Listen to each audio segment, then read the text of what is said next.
What if I told you that the greatest love story you will ever be a part of is not the one you share with another person, but the one you have with yourself?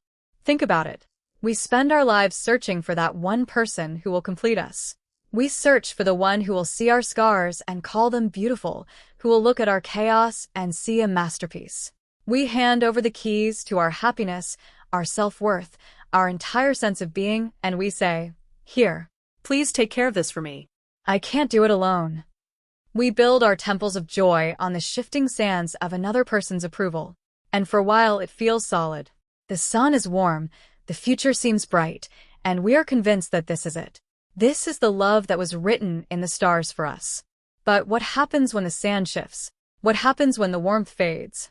What happens when the person you entrusted with your soul slowly begins to hand you back the pieces, not because they are cruel, but because they are human and flawed, carrying their own baggage of insecurities and fears?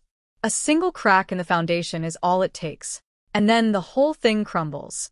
You are left standing in the rubble of what you thought was an unshakable love, wondering who you are, wondering if you were ever good enough.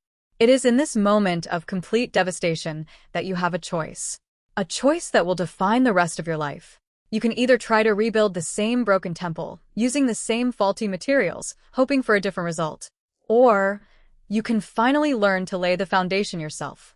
Hello everyone, my name is Neha, and today's story is about that choice. It's about Eleanor, a woman who had to lose everything to finally find what she was always looking for. This is a story about the power of choosing yourself, even when every part of you is screaming to hold on to a love that was never truly yours to begin with. Eleanor was the kind of woman who gave her whole heart to everything she did.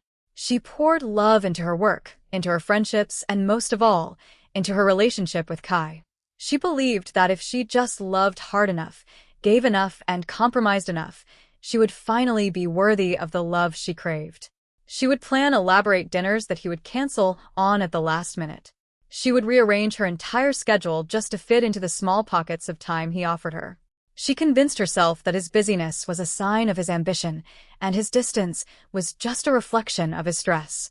She told herself that her patience would be rewarded. But patience in the face of neglect is not a virtue.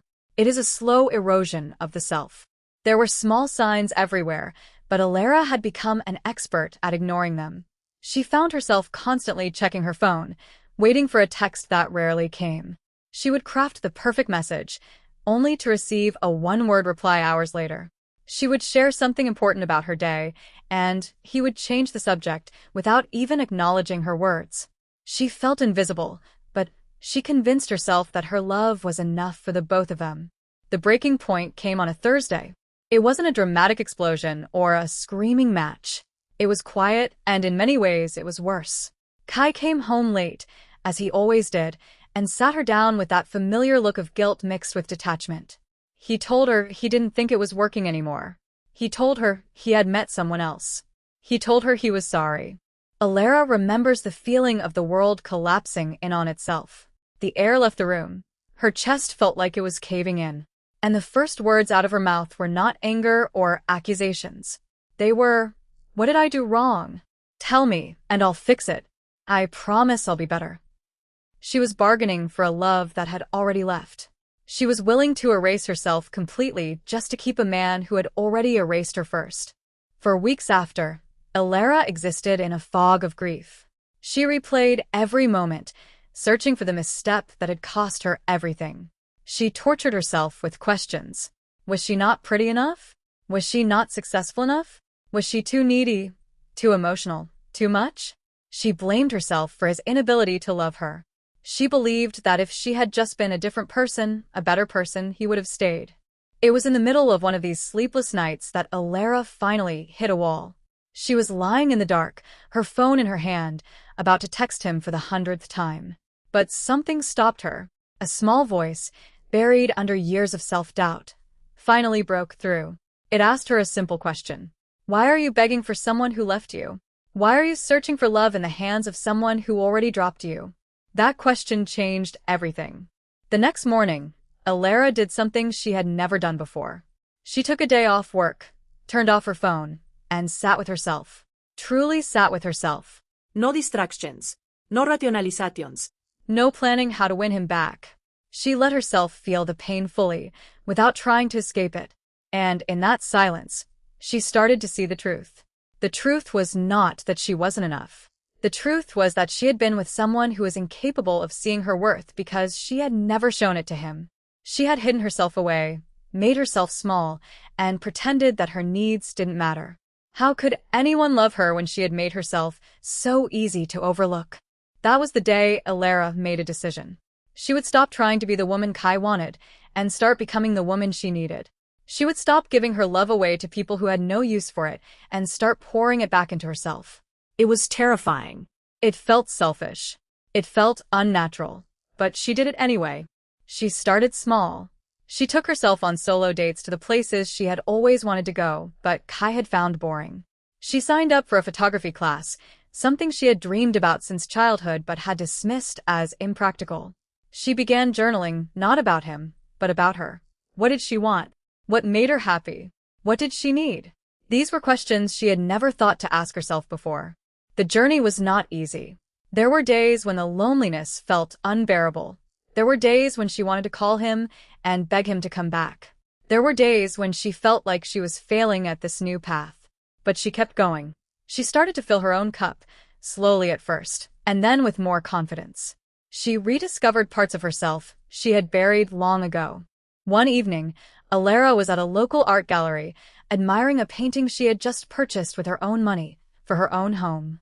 A man named Marcus approached her and struck up a conversation. He was kind and unassuming, genuinely curious about her thoughts on the art. They talked for an hour, and at no point did Eleanor feel the need to shrink herself or pretend to be someone she wasn't. She didn't look for validation in his eyes. She didn't need him to fix her. She was whole, and he was simply a pleasant addition to a life she had already made beautiful. Marcus asked her out for coffee the following week, and Eleanor said yes. Not because she needed him, but because she wanted to. There was a difference, and for the first time in her life, she understood it. Their relationship grew slowly, built on mutual respect and genuine connection. Marcus didn't complete Eleanor. He simply complimented her. She had already completed herself. Eleanor's story is not a fairy tale about finding Prince Charming. It is a story about finding yourself. It is a story about realizing that the love you have been searching for outside of yourself has been inside you all along. It is a story about understanding that your worth is not determined by how much someone else wants you, but by how much you want yourself. So many of us spend our lives begging for scraps of affection from people who have no intention of giving us a full meal.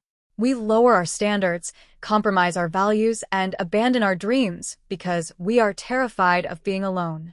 But being alone is not the same as being lonely. And choosing yourself is not selfish. It is survival. If you are in a relationship where you feel invisible, where your needs are constantly dismissed, where you are doing all the work and getting nothing in return, I want you to ask yourself a hard question. Is this love? Or is this habit? Is this the love you deserve? Or is this the love you have settled for because you are afraid of something better? Choosing yourself means walking away from what doesn't serve you, even when it hurts. It means setting boundaries and sticking to them. It means saying no to people who drain you and yes to people who lift you up. It means being your own best friend, your own cheerleader, your own protector. The most beautiful love story you will ever be part of is the one where you finally show up for yourself. It is the story where you stop waiting for someone else to save you and realize that you have always had the power to save yourself.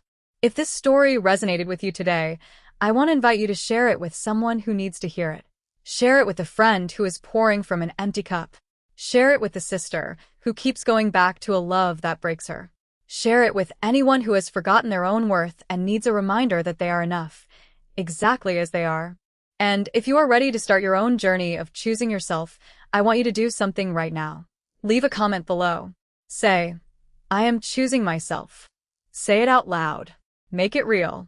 Let this be the moment you stop waiting and start living. Because the one you have been waiting for, the one who will never leave you, the one who will always have your back, has been here all along. It is you. It has always been you.